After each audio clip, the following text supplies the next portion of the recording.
Hello. Welcome back to the Non-Essential Workers Podcast, left-wing podcast on media, politics, and much, much more. I'm Alex. I'm Aiden. And I'm Jason. And this week, it is my turn to present us with the horror show that is the news. We've just had a big election, and by big, I mean it's the smallest of elections, but it's still everywhere, running throughout the country. So I think I will start us off with a section that I like to call Democratic hack frauds. Oh, no. The first article is about something that's I almost want to do like a deep dive on, but not completely. So let's just riff on it a bit. Buffalo mayor declares write-in victory over socialist who beat him in the Democratic primary. This made me so fucking pissed, this entire saga. What? Huh? What do they mean write-in victory? It's what it sounds like. They literally put themselves back on the ballot as a write-in in the general election despite losing the primary. Oh, despite losing the primary. See, I misread the end of it. But, did they get the percentages? They seem to have won, yes. Yep. Wait, what? They beat India Walton, which I was really hopeful. Wait a second. So you're telling me a previous incumbent Democratic mayor lost his primary. Correct. Created a campaign to run essentially third party. Correct. And got a plurality of the votes and beat the socialist, the Democrat who won the primary and the Republican who ran against them? Yeah, well, the Republican was never going to win because it was a heavily Democratic city. So it was just a question of which Democrat won. As we talked about last time. I mean, what the fuck? How in the world did he have the numbers and the support? And how did he lose the primary? It's really wild. Yeah, there's a incredibly well-funded, overfunded smear campaign against the Democratic candidate, the official Democratic candidate, and the Democratic establishment, of course, like completely devoured her, abandoned her outside of Bernie Sanders and quote unquote squad members. It was really unsurprising but disgusting to see. And this guy Byron Brown is basically a Republican, anyways. So yeah, but the question is, how did the Democratic Socialist win in June? Where did all her support go from June to November? It's like Aiden just said, like with the Prop 8 or whatever it was, the 22, whichever one it was in California where Uber was fucking everyone. When they interviewed the people who voted on that, something like 40% of them thought they were voting for workers' rights when they were voting for it, even though it was the opposite because of how incredibly well-funded the disinformation campaign was. So lots of people who probably thought they were supporting like the good thing didn't understand who to vote for because of the manipulations of these ads. But okay, I literally looked at a ballot yesterday. With a big D across the board, it gives the name of the people who won their Democratic primaries. With a big R, it shows you who are the Republicans running. A write-in or a third-party candidate shows up as a write-in or third-party candidate. So if people just down-ticket vote D, they can't have fucked this up.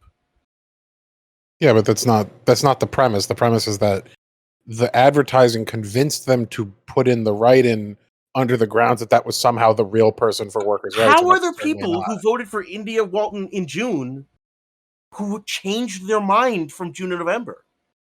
Also, bear in mind, all the Republicans probably voted for this guy instead of the Republican, knowing that he was the only one that could win.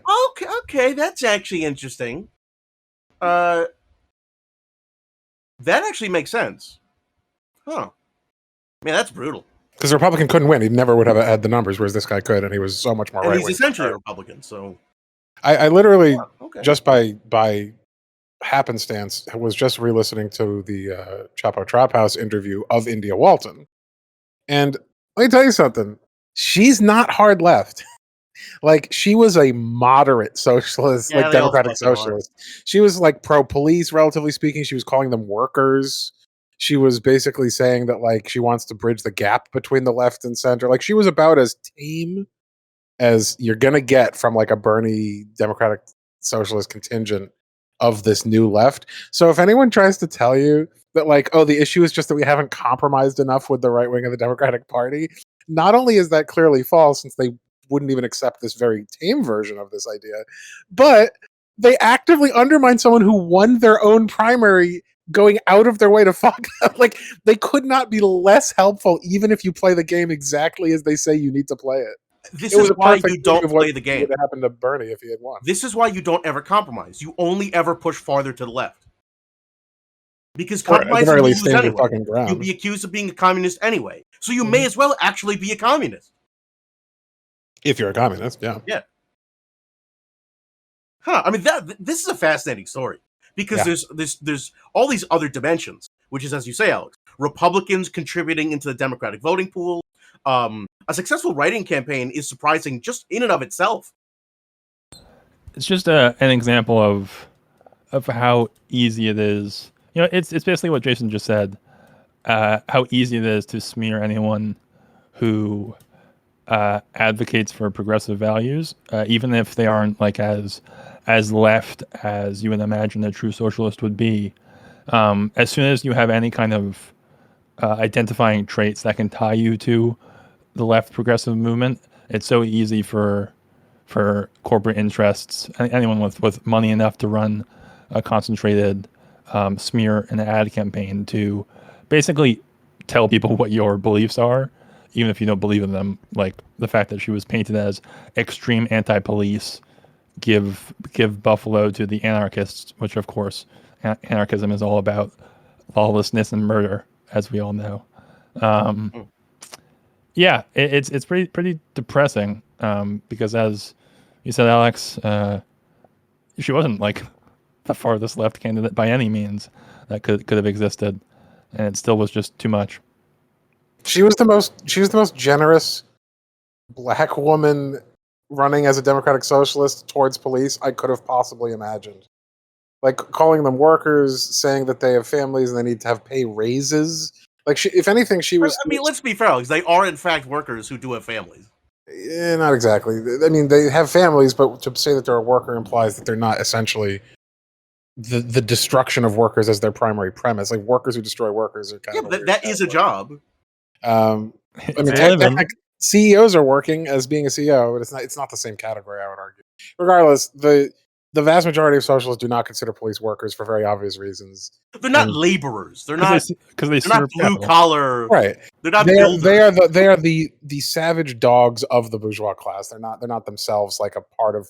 They don't have the same interests as the working class. Is the point? No. And for her to be even giving them that much credit, to be even suggesting increasing funding to police, to be talking about.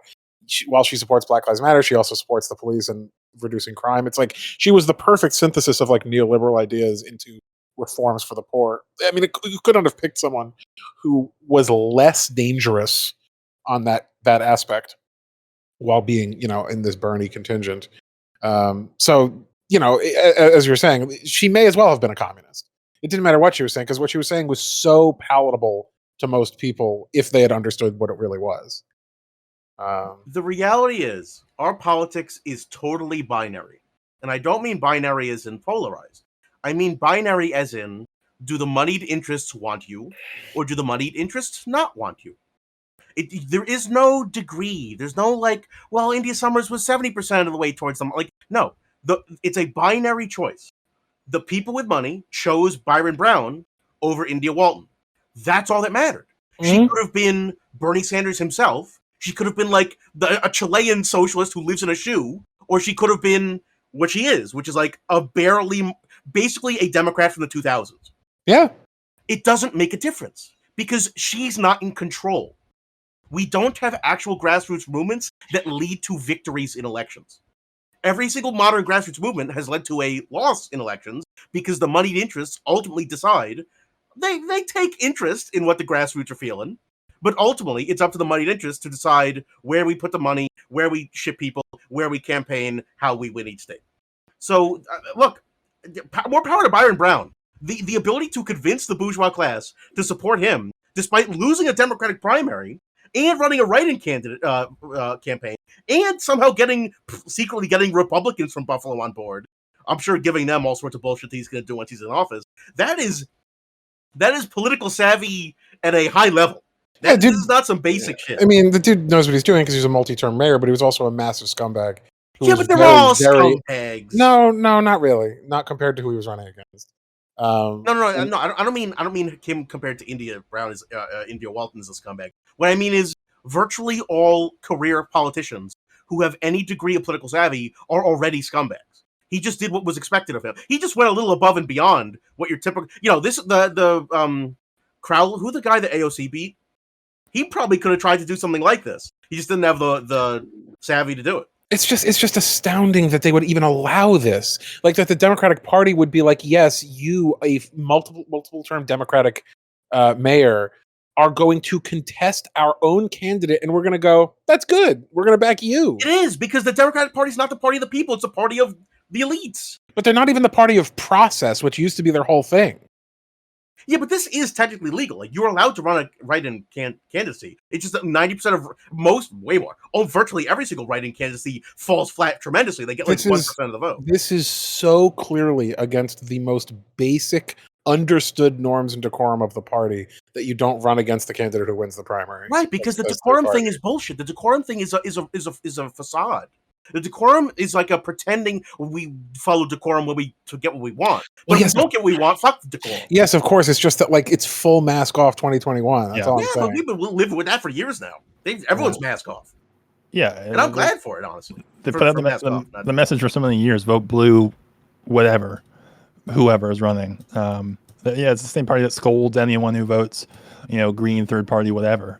I agree. This is very naked. And ties in horrifically well with what's been going on and with negotiations for the, Build Back Better bill and so and so. But it's I also agree with Jason to a little bit. I guess it's a little bit freeing to be like to just be able to say, hey, look, they're just fully admitting where their interests lie. Well, I'm going to take this one opportunity to post something about Pete Buttigieg when he's not the most angering thing. Okay. The last one was from Yahoo. I don't know if I mentioned that. This one is from Business Insider. Pete Buttigieg says the U.S. needs to tackle COVID in order to solve supply chain issues. Is this quote from 2019? Or, February of 2020? It's from like 4 days ago. Man. That's the reason. The idea that we've not been trying to tackle COVID. I want to get in the mind of someone like Buttigieg. Oh, you don't.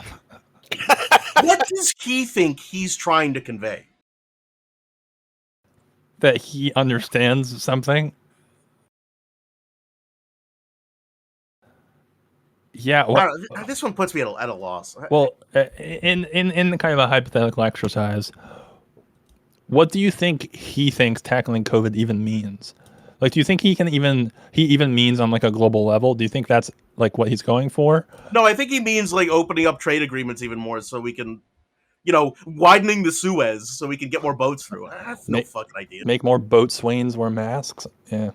Even besides the fact that it's not clear what that would involve, to frame it as, when there's like 2/3 dead, the issue is the supply chain, guys. In America alone. It's the supply chain. Like, what? That would be the framing? It's just literally Dune. The only thing that matters is if the spice flows. He may as well have just said that. I mean, he's looking at like the trolley car problem and he's like, this is really going to congest traffic. He thinks the trolley car dilemma is about the trains. Right. He thinks that the problem is that the train's going to be late. And I don't know what kind of person it takes to look at the intense human suffering and misery and loss of this pandemic and be like, capital is less efficient because of this. This is a big deal for our bottom line. I don't like... And this is a Democrat. Like, this is someone who claimed to be like not even the furthest right of the Democrats. I don't know what we're supposed to take from this other than like this is a soulless husk of a man. The takeaway is that Pete Buttigieg is not a humanist. And for any of those who don't like labels or are confused by what that means, humanists are people who care about the suffering and well-being of humans and other sentient creatures. I do not include Pete Buttigieg in that grouping. People who care or people who are human? These people are so committed to capitalism that they value essentially objects more than human lives. They view human lives in terms of how much is this going to cost me, not how can we save these people no matter what. And they are therefore evil. That's what makes them evil, because they don't care about human suffering. The sign that you have morals, whether you're an ant, whether you're a dog or a human, is the capacity to recognize suffering in other animals and creatures of your kind, fairness, when things aren't shared nicely or fairly, and the desire to help make people's lives better, the desire to spread joy, the desire to play. Play is like the number one indicator of larger brain function and moral capacity. Pete Buttigieg does not have the capacity to play and to engage in moral behavior. He just doesn't. He's a computer. He's running numbers. That's what he did at Kinsey. That's what he did when he was running his campaign. He's running numbers. What are the numbers that will get me more power? What are the numbers that will get me more money? What are the kids I have to adopt to make me seem more like a human? He's basically not a human being. And I'm sorry if you think I'm dehumanizing a gay guy. You know what? It's nothing to do with him being gay. It's nothing to do with him being white or 35 or it's his behavior is that of someone who does not value human lives. That is the indictment on him. Also, having an identity is not a shield against criticism. Like, you can't be like, well, if you're gay, free pass, be a Nazi. Like, I mean, no, obviously there's a limit to that. You can't just be Milo. So yeah, I don't know what we're supposed to do in that situation. I mean, this is the neoliberal construct, though, isn't it?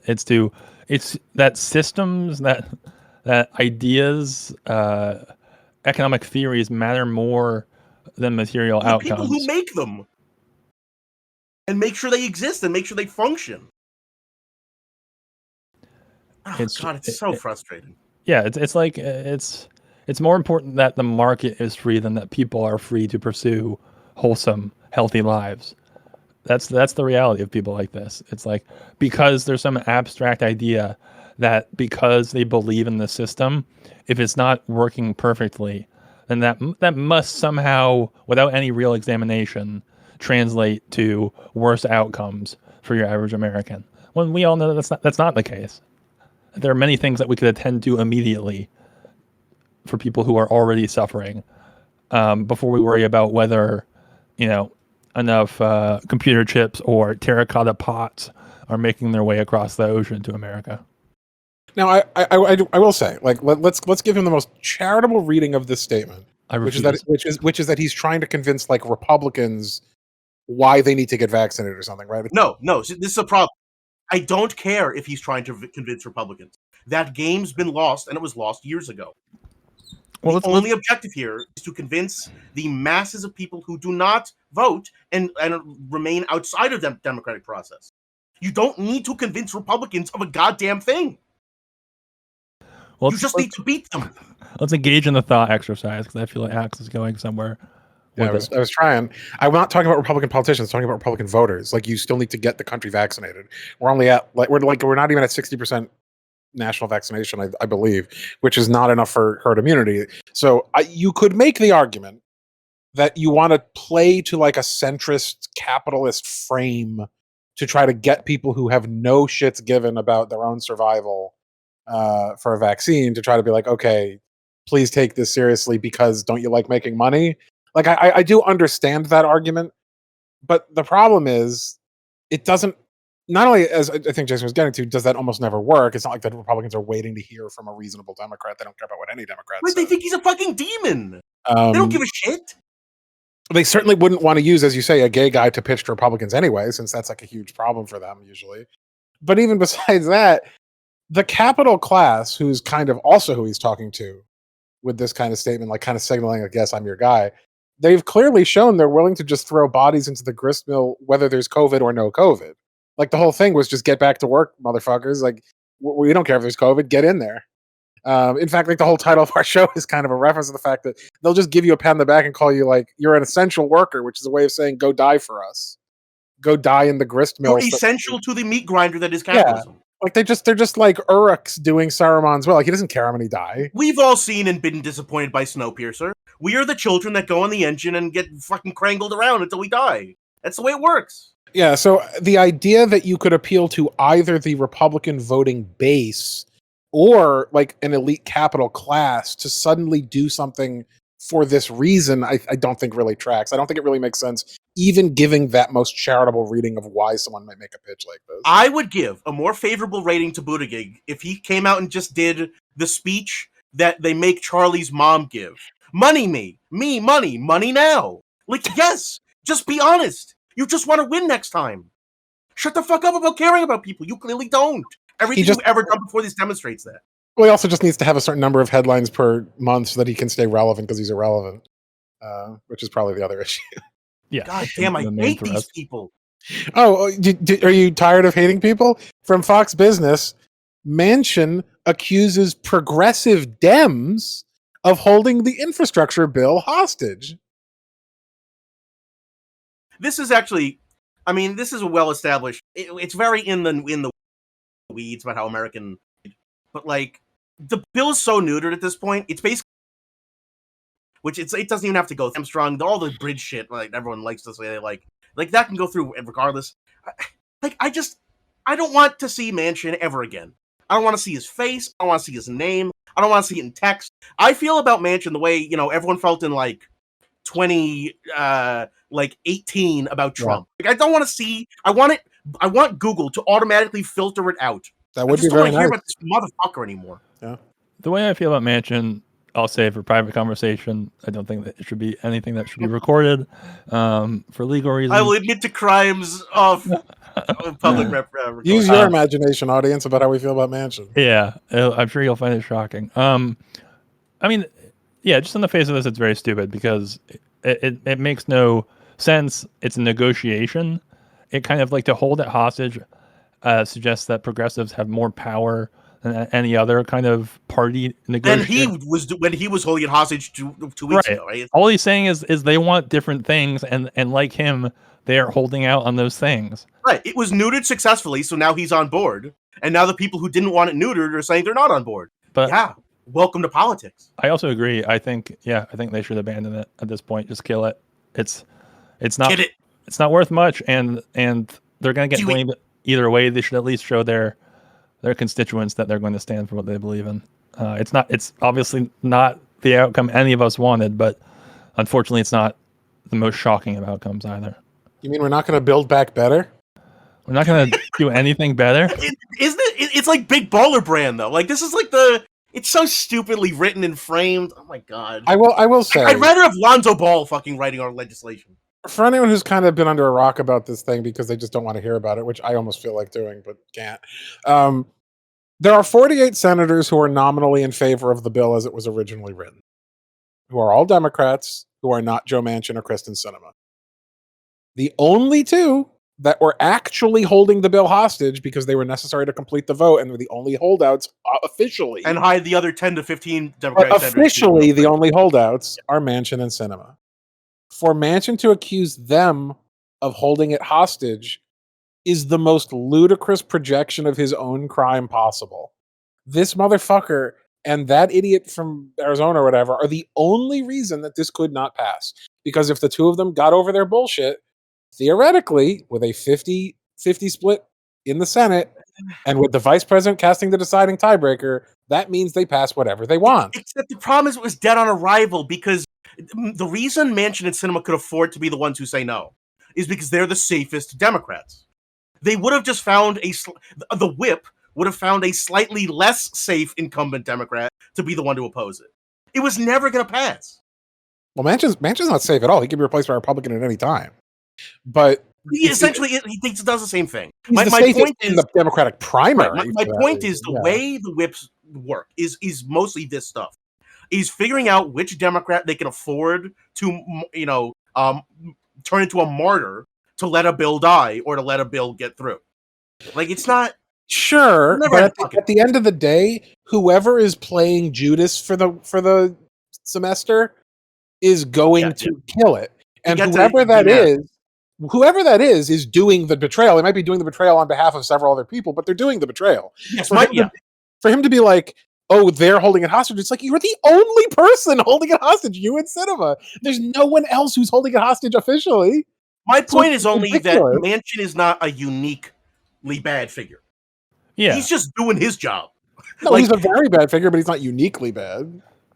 Yeah, he's just covering for like Menendez. I didn't say he's not bad. He's not uniquely bad. What I'm saying is this could have been any other fucking moderate It could have been fucking our where we live, senator. It could have been like it really is any moderate Democrat could have been the one to fall on the sword. And who knows? Maybe they fucking drew straws and he drew the short one, and so he had to be the one to fight this fight for the last 6 months. But the reality is, none of this shit was ever going to get passed because it objectively would make people's lives better, and that can't be allowed.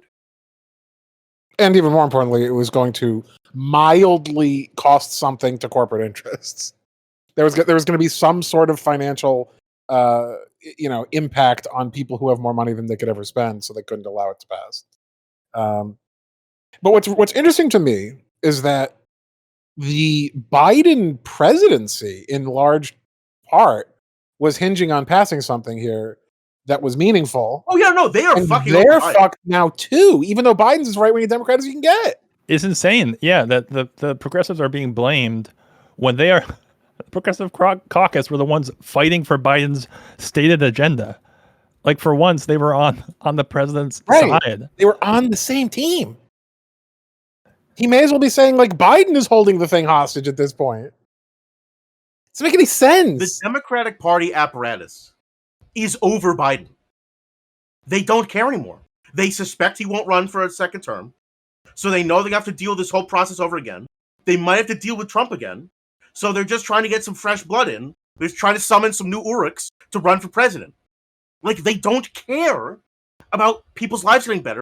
They don't care about tax, they do care about the money interest. But my point is, they don't even care about letting Biden succeed, and he's their man.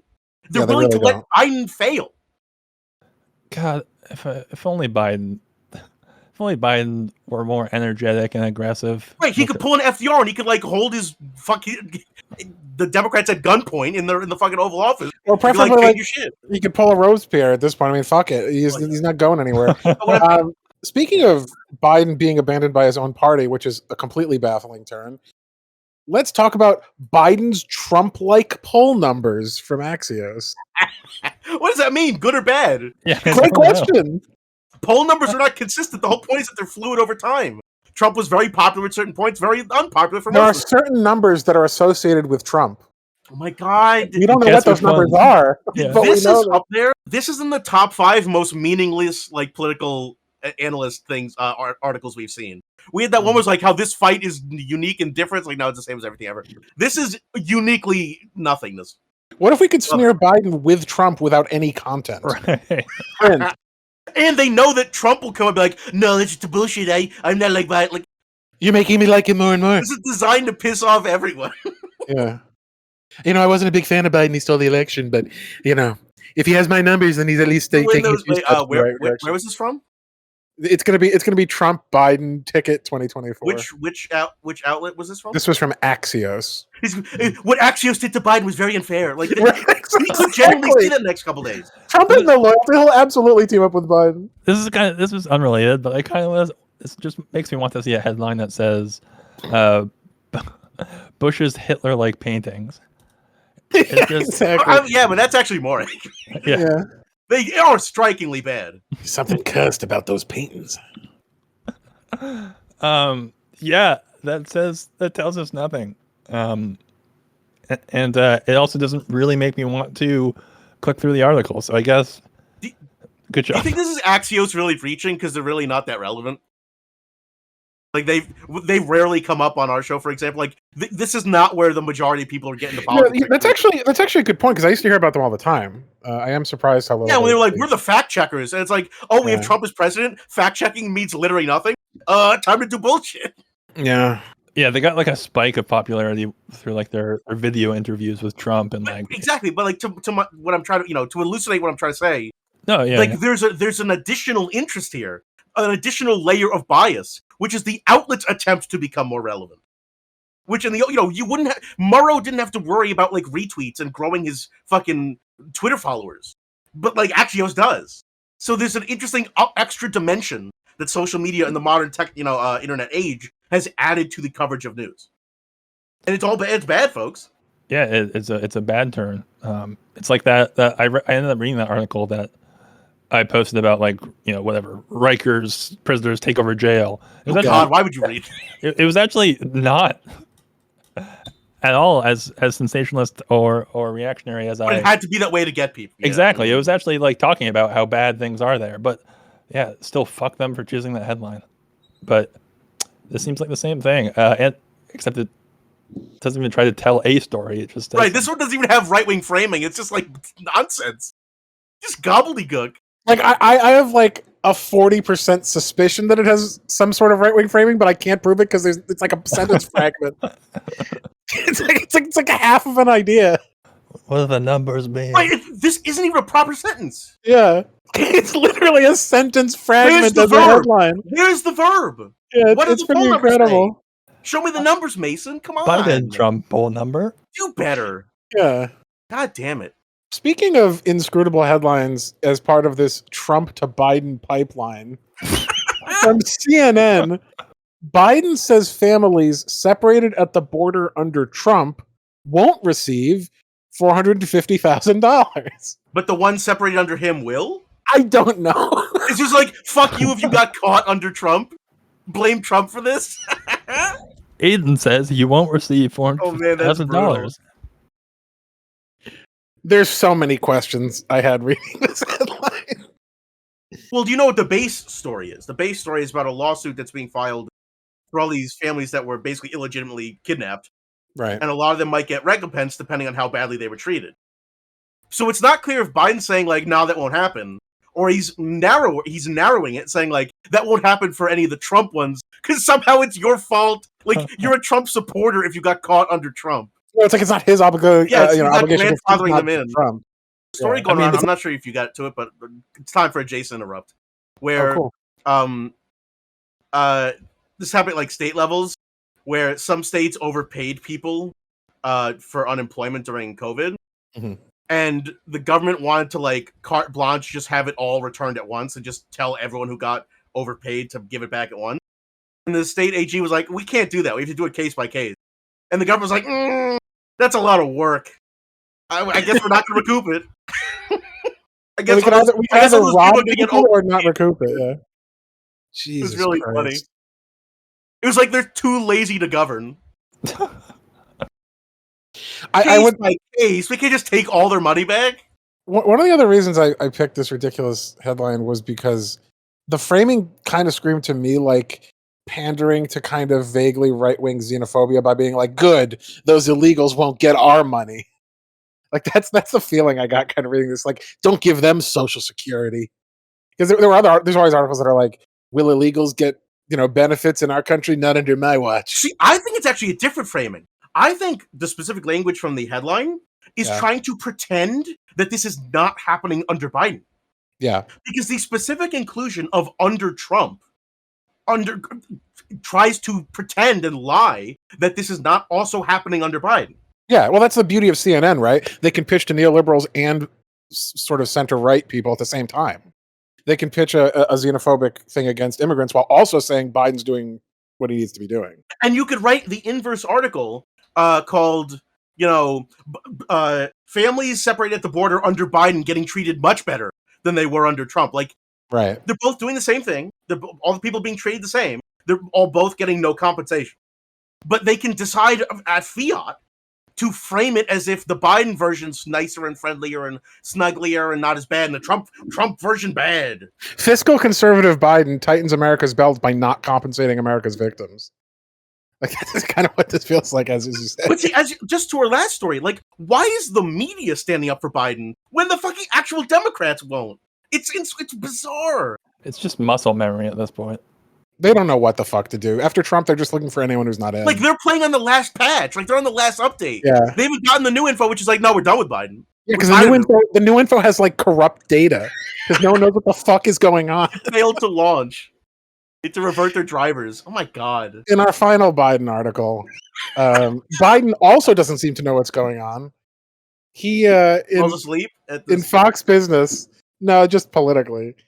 Biden, Russia can't manipulate natural gas for political purposes. Oh, sorry, this was the Hill. The last one was. Yeah. It has been said. He says so. No take backsies. They can't do it. Oh, you mean they're one of their This is literally can't be patched. their most important political strategy? He said it. Supplying most of Europe with power. No fair. See, this is why I love Biden. Yeah. Because these are bangers. It's like like the Pope was like, you can't use Christianity for political gain. It's a certain point. You can't be a fundamentalist. Yeah, okay, Pope. Like, what are you saying? Like, honor code? Like, bro, he pinky promised with Putin. Putin, if you want to be my best friend, you can't do this. I don't even know. Dude, if you want to come over for dinner later, you got to consult with your oligarchs to not do this. It's not fair. It's not cool, bro. I'm not going to call you. He said that was home base. You can't be tagged there. This is fantastic. Holy shit! I just want to know what world Biden is in.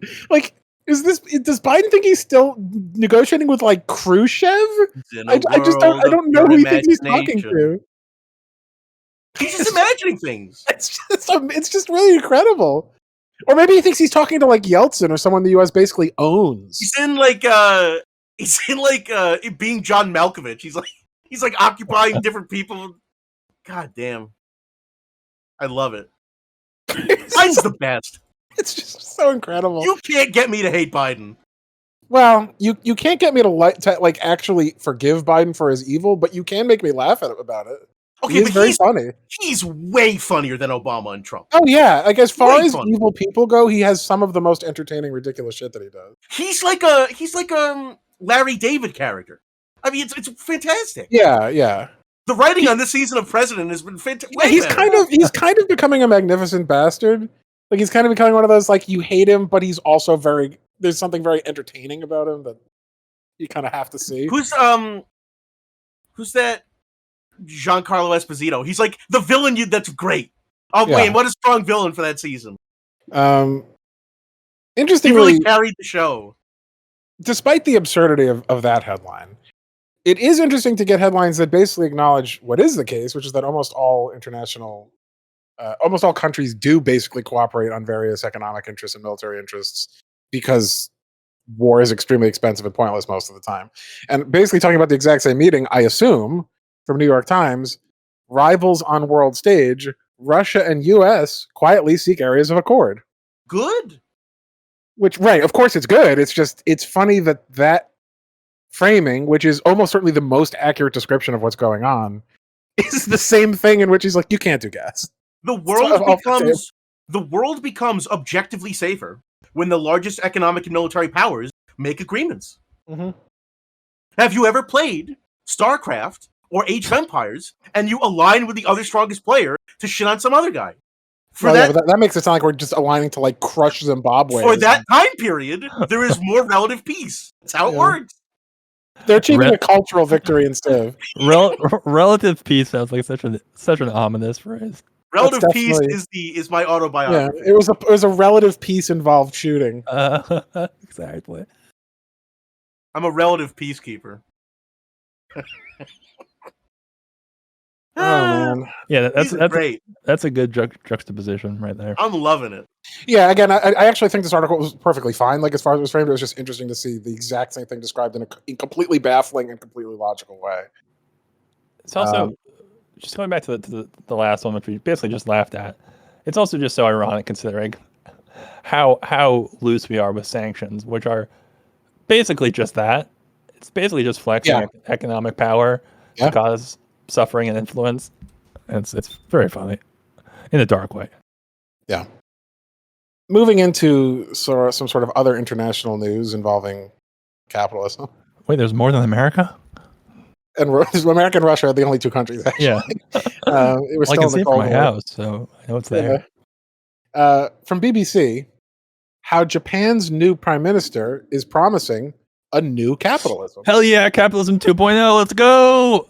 We've been waiting a long time for it. I cannot think of an economic system that is worse at rebranding than capitalism. It's going to be like New Coke. We have to really quickly switch back to Capitalism Classic because no one's buying it. Yes, that's not a joke. That will happen. We call it neo-feudalism. Yeah. We call it neo-capitalism. They just have, and you have them switch the N and the O and the E, and it spells out one again. No, it's just capitalism, but the last A is a 4. Do you know how one country with an incredibly aging population and a declining economy can change a system that controls the entire international community? They're going to unilaterally change capitalism. Yeah, but so here's a question: is this article written on like their behalf to convince people in Japan?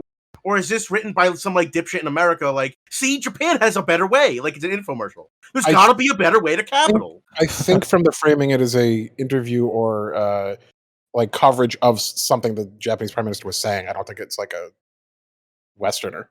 It would be very funny to me if this is just like, a press blast. And they're actually like they've realized that capitalism is not the way for Japan to really sustain itself. So they're actually moving towards like complete socialism, but they know that they can't let the U.S. back onto that. So they're like, this is new capitalism. You're right, Aiden. I bet you could successfully market socialism as capitalism. This is quote unquote planned capitalism. Structurally adjusted capitalism. Which is capitalism when you think really hard about it. Yeah. No, you just call it like free capitalism, and there's a bullshit freedom index, which really just maps onto like how are poor people doing. Like, just like the real freedom index. You can successfully sell these dipshits something like this. Yeah, probably. But I mean, Japan. We've come up with the third way, the fourth way. Because life quality in Japan is generally good, they have an enormous elderly population because they don't die as much. So now they have an incredible bulk of like social programs they have to pay for people who are largely out of the workforce. Yeah, they have some serious labor shortage. It's creating some really serious problems for them. So, and they don't really like immigration because they're kind of a mono-ethnic state. And they've got a weird sexual culture, so young people aren't reproducing and making families and buying homes. The influx of immigrants that usually temporarily solves a problem like this by bringing young labor in isn't solving it. So they got to do something because they're definitely having problems. Yeah, I mean, I think like median income has also been stagnated for a while, so people are feeling like the insane work culture that's often pushed there is not really worth it anymore. Yeah, it's there's huge office level burnout of like bureaucrats. Japan's got some issues, so you know what? Good luck, new PM. I think I'm going to read this article. I'm interested to see what this is about. Yeah, finally sold you on one. Yeah, 1 in 1,000. Well, don't worry, you won't read the next one. This is from The Hill. General Milley, whatever his name is. Who? The guy who was beefing with Trump, General Milley. U.S. absolutely could defend Taiwan from China. Huh? While we're in the South China Sea, I figured I'd bring this one up. What is the backstory of this guy, of Milley? All right, I'll briefly cover that then. This was the guy who he's been famous in like neoliberal MSNBC type circles because he said he wouldn't help Trump do a coup, and then Trump is like, what a bar. Trump's like, hey, if I was going to do a coup, it wouldn't have been with you because you're a loser. Like he couldn't even say he wasn't going to do a coup. He was like, I just didn't like this guy. He's too much of a pussy to have been the guy who I would have done a coup with, even though I wouldn't have done a coup, but I might have. But I wouldn't have, but I might have. Right. And so he got really big in these sort of neolib circles for that reason, because he was like an anti-Trump guy. But he's also an idiot. Like he's also still a reactionary general idiot. And now he's saying the United States, could defend the island off of China from a nuclear armed China. While also it's like 5 miles from them and 10,000 from us. I don't understand. Hasn't the U.S. military and like the Iranian military and all the major militaries already run these war games and realized that you can't do that? Like you can't invade landlocked countries and you can't defend islands. Like it doesn't work. The idea that we would commit the military resources to defeating China in Taiwan is laughable and absurd. We couldn't defeat them in Korea. This is not worthy of discussion. Right, we couldn't do this in the 50 fucking years ago. We couldn't defeat them in Korea when we had an even more overwhelming military advantage over China. What the fuck is he talking about? They got like 10 times more powerful since then. Yeah. Holy shit, shut the fuck up, Milley. I mean, the whole thesis of like of the nuclear era is that is that you can't go to war with other nuclear powers. Like, Right. that's the entire thesis. That's the apparently they forgot their purported foreign policy benefit. for the last 100 fucking years. Yeah. Because this guy just want to get shamed on the internet by Trump. Holy shit! But this is MSNBC hero Milley talking the most reactionary hogwash about international imperialism as anyone. Like That's got to be a new segment. Reactionary hogwash. It's just to me, the most ridiculous thing about this is that we keep making these heroes out of like these anti-Trump figures, and they're all pieces of shit. Oh, don't say we.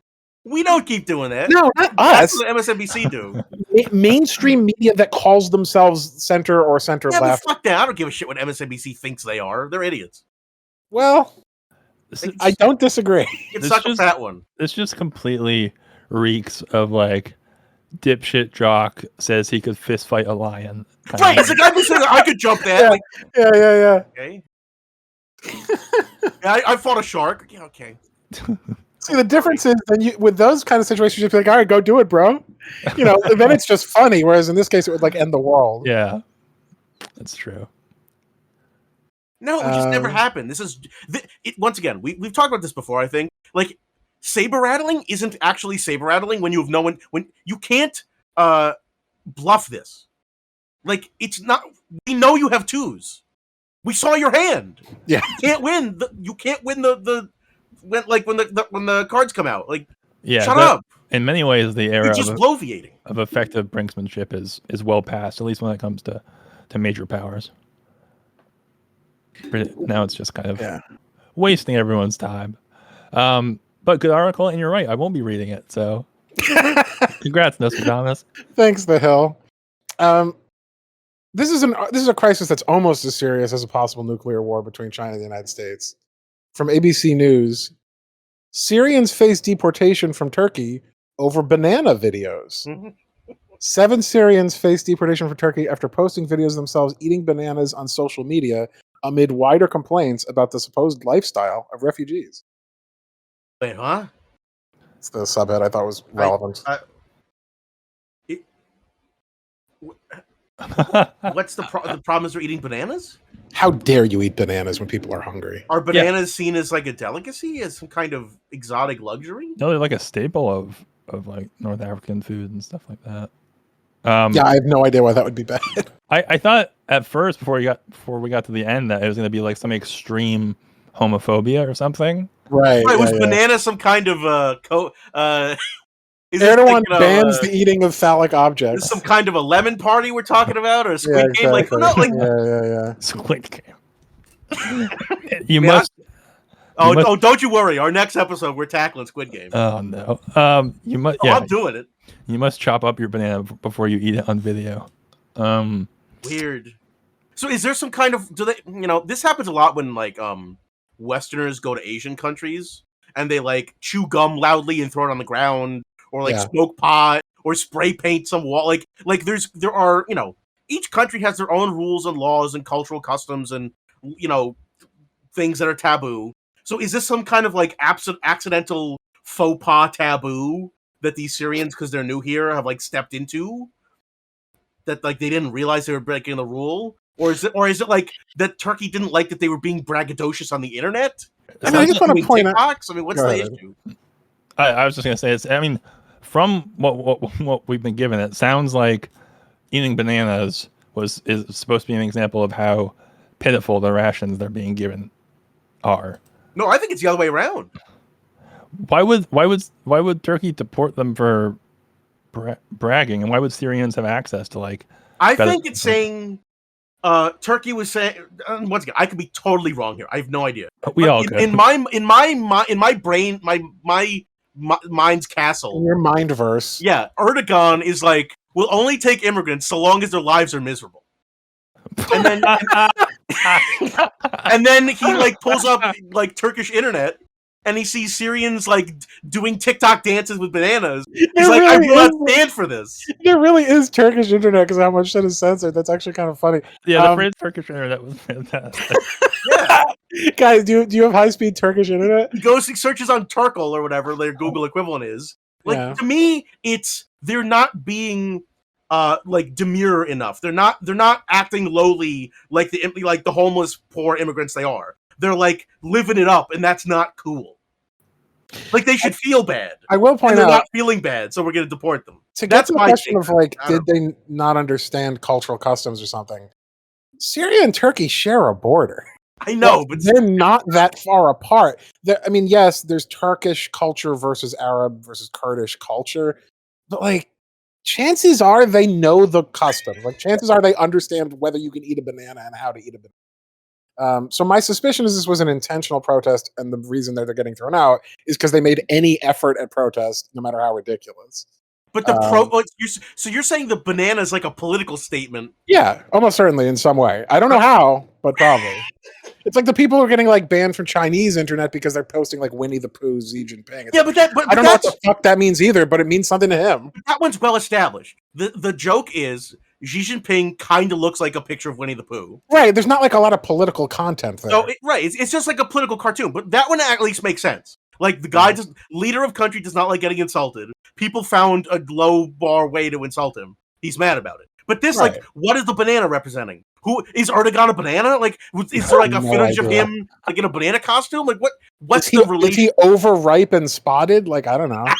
He's like an old banana. Yeah, that's the only thing I can imagine. He's old as shit and a piece of crap. Like, once again, we know how Erdogan's thin-skinned he is. Remember, everyone, when he came to America during it must have been when Trump was in office. Erdogan came to DC and he brought a bunch of goons out of like an action movie and he just beat the fuck out of American protesters. It was literally the people that the hero would have beaten up or killed during the action sequence that followed.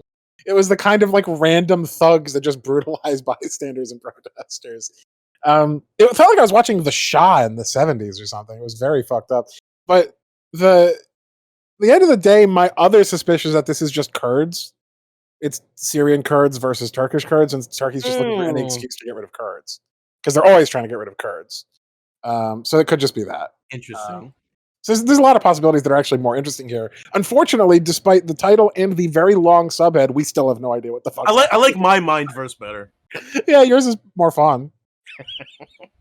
I also secretly hope mine's right. Yeah. Well, we might find out. We might not. And could be. Well, speaking of normal state reactions to problems, from theguardian.com, Brazilian police kill 25 suspects allegedly part of a bank robbery gang. Allegedly. They had to kill all 25. See, at least they're saying we had some possible reason to kill them, and not just we're cleaning out some what do they call them? Fuck my brain. But like we're just sweeping out some favelas. Yeah, we're just ethnic cleansing. Right. I mean, that's what they would normally do. I mean, literally in 2005, around that era, when like UFC was getting popular, there was this fighter in the UFC from Brazil, because obviously a lot of the fighters are from Brazil because of Brazilian Jiu-Jitsu. But this fighter, his big cool backstory that he was part of the Brazilian Special Forces. Right. And what that means is, and they showed footage of this kind of, it means he went into the favelas and shot browner people. Correct. Because he's lighter skinned. Like the fact that they even allege he's a part of a robbery gang is better than just what they normally do. If you want a brief insight into this, there's a very good movie on it called City of God. Yeah. Which depicts, actually in a relatively tame but still brutal way, the kind of violence that's typical in the poorer regions of Brazil, which is most of Brazil. But this could really have just been that again, and they just said it was a robbery gang. Like, we don't know because the police there are so corrupt. Okay. Hear me out here. This is a bit of an extreme take, but is it possible that Bolsonaro has had so many medical emergencies and treatments that he is a precog now? He's like, I thought you were gonna say he needs like child blood to stay alive or something. Also probably true, but he's in the bath. They've got the Minority Report screens. They're somehow 100 years ahead of everyone else. It's like drooling from his mouth, like gestures at one hollow screen. Well, like God Emperor Mankind, he has like 7,000 different cables coming out of him. Minority Report is not a memorable enough movie to like go deeper into this relationship. To go deeper into this analogy. The Brazilians would just shoot it because it's a minority. Yeah, they have their own minority. Oh man, there they are. There's Oh boy. Got him. Brazil already fucking hates me because I wrote an article like 20 years ago about how they're destroying the rainforest. Yeah, that is actually true. Brazil So hates me. I have nothing to lose. The state of Brazil does in fact dislike Alex.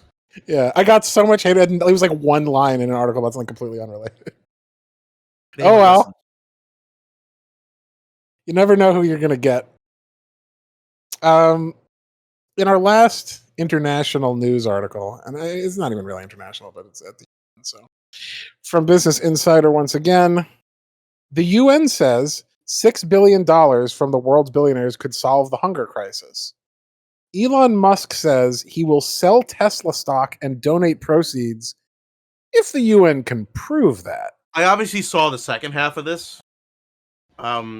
Yeah, Musk is going through a weird time, isn't he?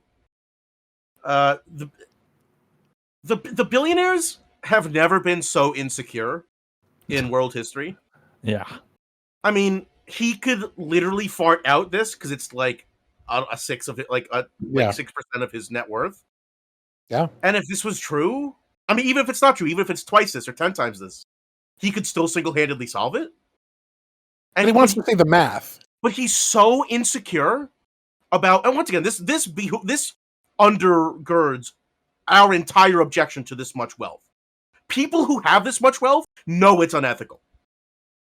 And that's why they're so insecure about trying to defend it and say, oh no, oh yeah, prove it, bro. Like, you know what you're doing is wrong. Otherwise, you'd just be giving it away and helping people and doing stuff with it. Yeah, I don't know. This is sad. I don't like talking about shit like this because this is almost too real. Like, we're talking about the other shit we're talking about all over this is world fucking hunger. This is stakes and magnitude 1,000 times anything we've discussed so far. Like, yeah, I mean, it's fucked. This is a man who recently made, I think, $36 billion in one day. This is 16% of that. The fact that he needs anyone to qualify it when it will cost him that little of his wealth is so, it just says so much. You know what? I'm doing it. I'm making another John Malkovich reference. If Mr. Beast, all right, wait. Before you go forward, you objected to me using Minority Report as not being relevant enough, and now you've used Being John Malkovich twice. I'm going there. Oh, I've never seen the film. I don't know what you're talking about. If the guy, I forget Mr. Beast's real name, but if Mr. Beast could one day just hop in Elon Musk's brain and just be as charitable as he is normally, that could legitimately like solve cancer and hunger and all these issues. And I would, what's it called? Fucking to briefly address the conspiracy theorists out there who like to talk about like the New World Order and the one world government and all that shit. Okay, call me out. Fine. Yeah, fucking wrecked. If there was a world order, the amount of stability for their ill-gotten gains that they could achieve by just taking $6 billion to do this, of any of the trillions that they've hoarded, if they could act in a coordinated way to secure the world for their continued harvesting, they would. This shows you that there is no one at the rudder. There's no one at the helm. It's literally just a bunch of self-interested assholes who have to be persuaded to do the simplest of most basic ethical things that also advance their own interests. No one is in control of the shit. It is complete chaos. And even the richest people on earth, for whom this would be a trivial thing for them to do alone, aren't even really like, yeah, should I do it? I don't know. Maybe I should crowdfund it. No, they turned it into a meme. Yeah. With like, show me the receipts. If you go on JRE with me and we debate it out like head of the UN, I'll do it. If the fucking head of the UN smokes weed with me and Joe Rogan, I'll consider it. Yeah, it's really incredible because, again, it would cost him an amount he will never feel or miss because you can never buy anything with the amount of money he even has. There's nothing that costs as much as his combined wealth other than like islands and building your own country or something. So just fucking do it. Like if you're going to do it, then do it. If you don't, then shut the fuck up and you have no intention of doing it. But this is why I mentioned Mr. Beast. Because Mr. Beast got popular doing like inane bullshit on the internet. And then he got a lot of followers and virality and money really quickly.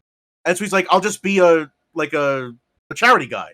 And so he just raises ridiculous amounts of money for causes and helping random people. And once again, he's not perfect.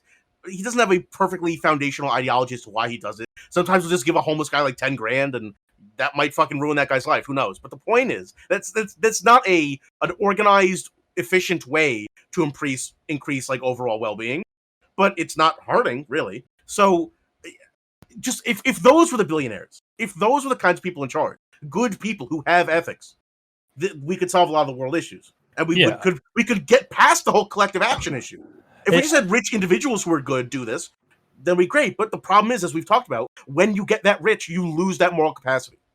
You no longer see human life as having the value. The only thing that has value is your net worth. You don't tend to get that rich if you had the ethics in the first place. Exactly. That's what I'm saying.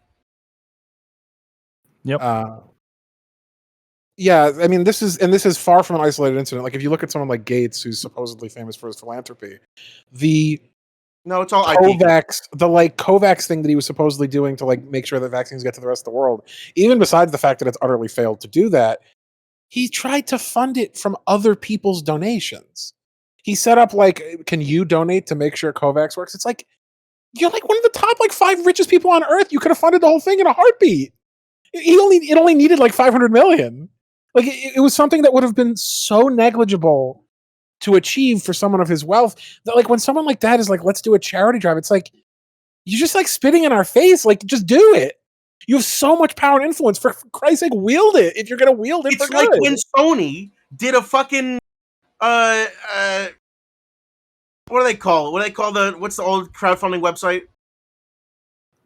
Old, not Kickstarter or Kickstarter. Right, when Sony did a Kickstarter for Shenmue 3, it's like, motherfuckers, you're a multi-billion-dollar company. Right, it's like, what you don't need crowd money to make Shenmue. It's just like that. Is just like that. The only good thing about having very rich people, as you were saying, is that maybe they can do some sort of noblesse oblige. They're not even doing that. They're just like, what if you paid for my noblesse oblige? It's just incredible.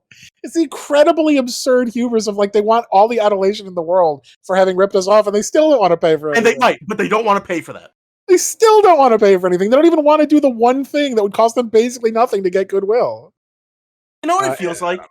It feels like those rat experiments we did, where we put like cocaine in the rat's water cuppy thing. Yeah. And they just like drank themselves to death. Because, like, number go up. That's the only calculation being done by billionaires. Does my number go up or not? Does big number go up? Like, they're addicted to it. Yeah. They have problems. They need to go to rehab. Rehab. They're so obsessed and convinced with the idea that they have earned every dollar that they have to their value. And they cannot, systemically, this belief seems to spread. No one can have this charity unless they have earned it, and even when they have earned it, as Alex says, it has to mostly come from like grants from the government or from other people or whatever. Yeah, the tax base pay it. And even if they don't earn it, that's not what charity is by definition unearned. Right. It's no longer charity. It's just it's a need, not anything else. Yeah. It's really incredible. All right, well, let's just meme Elon Musk until he's shamed into giving all this money to solve hunger. That'd be great, and that's the only language he fucking speaks. Well, we've done it. We've admitted that we're not big fans of billionaires. Well, I'd like to think that at least when these people die, we can move past their inherited wealth and their power. But what's that? The highest paid dead celebrities of 2021. Thanks to an insatiable demand for proven hitmakers, there is a bonanza in the boneyard. Over the last year, the total earnings for the 13 best compensated dead celebrities has tripled to nearly $1 billion. This is from Forbes. Surprising, because you included the subtitle. Yeah. Still not enough information to be useful. Are they talking about Michael Jackson and like stream numbers? Are they talking about the estates of certain people? Are they talking about people who died this year? Like, once again, rich people are not individuals in a vacuum. They have families, they have estates, they have relatives, they have people who take care of their money. Like they are entire organizations, essentially. And it makes sense in a year where people were isolated that they'd engage in entertainment and distractions. And some of that's going to include amongst the, dead artists. Very strange. This one deserves a read because they're being coy with the language. Yeah, it was a particularly weird one. I don't think there's too much to say because, this is not like the real profiteers. It's just like, of course not. This is a drop in the bucket compared to actual business like leaders. but it is funny to me that it's almost presented as like a funny goof that people who can't possibly benefit from this wealth, their estates are just accruing money for no purpose whatsoever. Yeah, but once again, just like we were talking about noblesse oblige, like those estates can do good, useful stuff with that money. Let's hope, yeah. And often they do. Often, once again, like almost every like successful football player makes some foundation that helps people in their hometown where they came from and helps them get meals. Like it's good, it's nice, it's fun charity stuff. The problem is it's just not scalable. It's not scalable on the level of governments or just global policy. Yeah, it's a weird niche case. I think it's more palatable if it's going to their descendants for me, but also that amount of money obviously shouldn't. Yeah, it's not useful if it's going to just incorporated entities or estates, but there's no apparatus to distribute it usefully otherwise. I think it's just a small illustration of like inefficacy once again. In a perfect instance where just having an estate tax that captures this and puts it back to the public wheel would not even harm the original people because they're dead. It wouldn't harm the supposed earners even in the capitalist frame. Just let that money at least help people. We have so little faith. We have so little faith in our governments and institutions to spend that money well that we as a culture and society prefer it to stay amongst the estate. Yeah, Joe Biden is holding the estate tax hostage. Speaking of the other end of when people die and things go wrong, from the HuffPost, COVID-19 victim reportedly dissected at ticketed event without family's consent. The man's body was used as the centerpiece of a public autopsy event in front of a paying audience. What the fuck? Yeah, what the fuck? Dude is also like a World War II veteran, I think. Look, I've been recently watching this very interesting channel on YouTube called Institute of Human Anatomy. They make really interesting videos, and it's really cool to learn about human anatomy. They're great. But, like, it's not a... Are we like 1920? What the fuck? One, an autopsy in the first place requires the consent of the family. So the fact that they could make this some kind of weird-ass public demonstration is really, what's the word I'm looking for? Like, morose or like, macabre? Like, yeah, macabre. It's just like weird. It's creepy. It's got like a creepypasta aspect to it. Yeah. I don't know why this happened. I mean, I think it was like a body donated to science kind of thing. But generally speaking, you're not supposed to profit off of that. Like, you're not supposed to create a ticketed event where you pay money to see someone get cut open. And they're clearly marketing on the like titillating aspect that they died from COVID. Yeah, I would assume like, so. Here's the lungs of someone with COVID. Here's the spleen of someone with, like, come on. It shouldn't be a public event. That's weird. Yeah. Yeah. It's grim and unsettling. Is all I really have to say. It's like, this could happen to you kind of feeling to it. He's like a haunted house. They've got like the bowl of spaghetti and like, come on. That's weird. Would you say they do this on Halloween? Is that what this is from? Actually, that kind of tracks. It was just a prank, bro. Would you say that you're spooked? I'm a little spooked, if I'm being honest. Yeah, we're spooked. AI is starting to have big real-world impact, says expert from The Guardian. I think Sorry, what? Somewhere to this, but what can they get specific? Maybe. No. Let's get specific, baby. Like, are they Skynet? Are they iRobot? Are they HAL? Like, come on, tell us what's happening. We have to know what to be afraid of. Don't just have us being generically afraid. It's no reason to panic. It's just enough reason to be spooked. Yeah, we've got Biden has a meter in the Oval Office, and we're in the yellow spooked zone. We're not yet like the orange panicked or the red alert, like Command and Conquer. They bring out the fucking Donald Rumsfeld holding the chart. Yeah, we're in orange. Monster Mash starts quietly playing in the background. Yeah. Working in the AI lab late one night. Yeah. Wow. A real plethora of vague article headlines this week of just enough to kind of give you a topic and not enough to really give you any substantive information. Really, they've really honed in on it, the news apparatus. It definitely feels like that. Please read on because we just are not giving you a complete sentence. Yeah. Please, read off Paul article. Yeah. Article needs more porridge. It's not because we need more ad clicks. I think they could do better though. This one's not even that like inciting or scandalous. They could have used better language. I think the best they could come up with is we're spooked. Or at least release this like 2 weeks after the iRobot 2 trailer or something. Like give us a at least get a business cultural relevance. Yeah. Or like Terminator or like anything that makes it seem as though the public is supposed to be afraid of this ridiculous thing. All right, I got a couple articles left, and they're both from my catty bullshit section. Excellent. This one from Yahoo. Didn't we already have that with the mansion thing? Yeah, but it was kind of a hybrid. Video appears to show Melania Trump turning away and rolling her eyes immediately after smiling next to husband Donald Trump at a World Series game. This made gigantic news. This was everywhere a day or two ago. Yeah, I know. I don't care about a former president's marriage. Stop thinking I care. Stop pretending I care. Stop trying to make me care.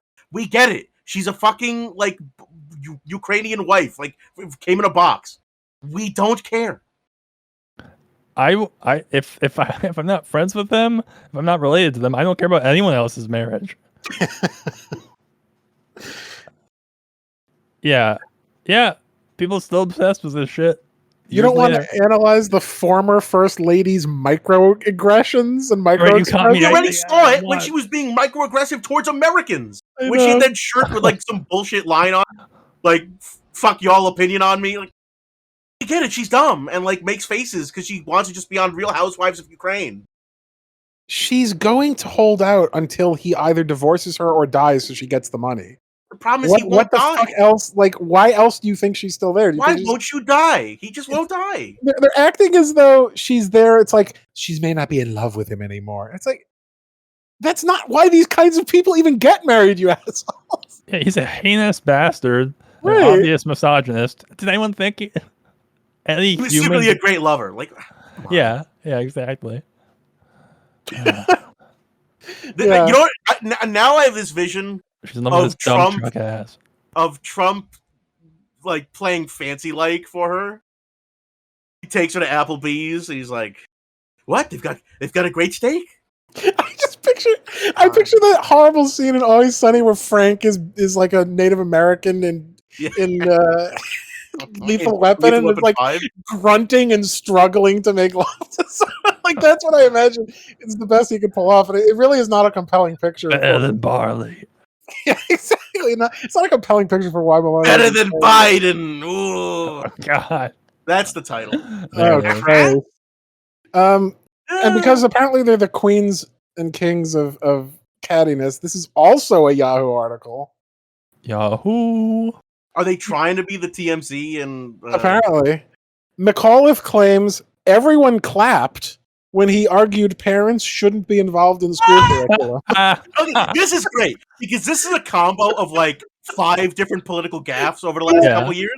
This is the Jeb Bush. Everyone, please clap. This is the Buttigieg calling Nevada after like 5 votes came in, and this is that's about it. No, it's the internet meme of everyone clapped.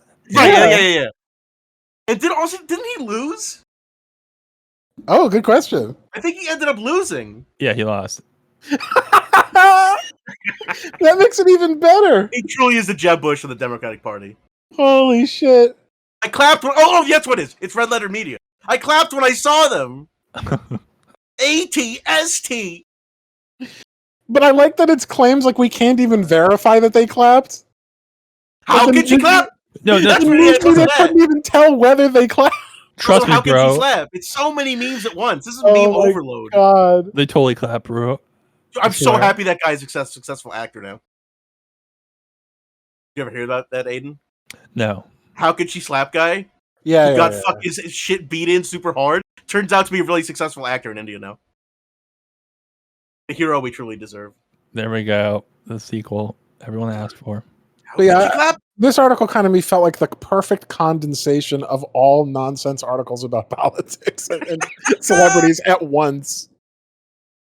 And I'm guessing this is some response to like all the meetings where parents are like, fucking COVID is gay, like all the insane parents going to PTA meetings and going to local like Board of Ed meetings and being insane. I really hope that when his opponent won the election against him, it was called "The Opponent Claps Back" by winning the election.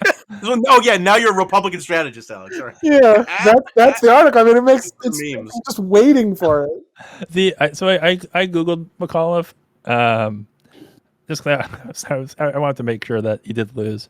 I was pretty sure, but the fact that this is so petty is so much funnier. Was like one of the first results that comes up from the New York Times, which is McAuliffe shows how you lose gracefully. Once again, Democrats love nothing more than losing with grace in class. It is their favorite thing in politics. To give the peak of being a Democrat is to write the best damn concession speech ever written. We tried, folks. Holy we tried shit. our best. Fuck the Democratic Party up the ass. Nobody tries. Yeah. Go ahead. Okay. You go. We're going the same place. Nobody tries less hard to win against the Republicans or harder to win against the left than the Democratic Party, as evidenced by this versus by Byron Brown. Yep. Yeah, they're such hard workers. They work so hard to win elections as long as it's against a left wing person. And Republicans, who cares? Just pass the ball back and forth. They're just the ad infinitum Eric Andre meme. Who could have done this? The Democratic and Republican Party view themselves as babysitters. Babysitters are not parents. Babysitters don't teach the child how to live life, how to be a good person. They just are there to make sure things stay in order. A socialist coming in is someone trying to give different parenting. A fascist psycho coming in is someone trying to give different parenting. The babysitter, that can't fly. We can't allow that. We just have to keep whatever the status quo was. We can't have the kids learning new things, trying new things, discovering things, absorbing new cultural information. No. They're just there to collect a paycheck and buy time for those who are really in charge, the money to just the parents, to go do whatever the fuck they want out of the house. Yeah, it's a babysitter substitute teacher model. Yeah, I mean, it's becoming more and more obvious with the fact that they're not really that vested as an establishment in the state or the culture even. It's all about the economic system and about those who benefit from it. They've completely divorced that from the reality of what governing really means, which is the people who don't often benefit from that and usually suffer beneath it in our current system. As the children of the world, it is our time to fire the babysitter and renounce our parents and demand emancipation and self-direct where we want to go with our lives. That's my message to America and to the world. Time to fly the nest, America. Kill your parents, fire your babysitter.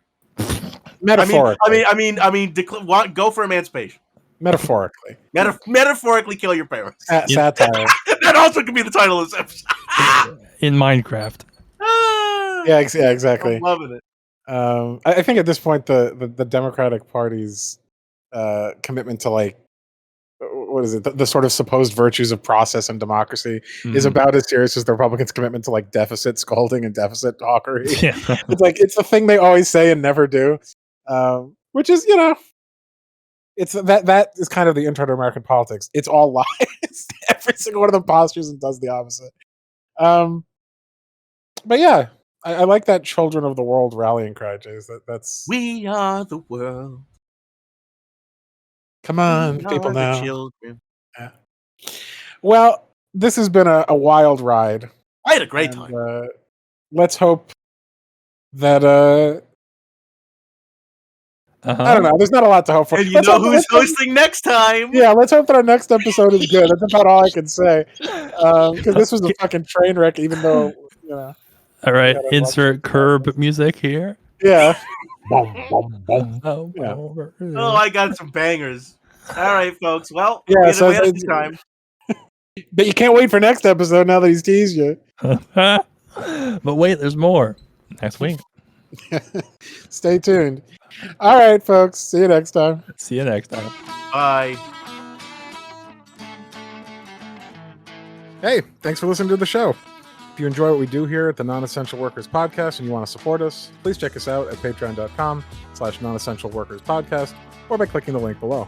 For $5, you get access to the Patreon feed and twice as many total episodes. How many more?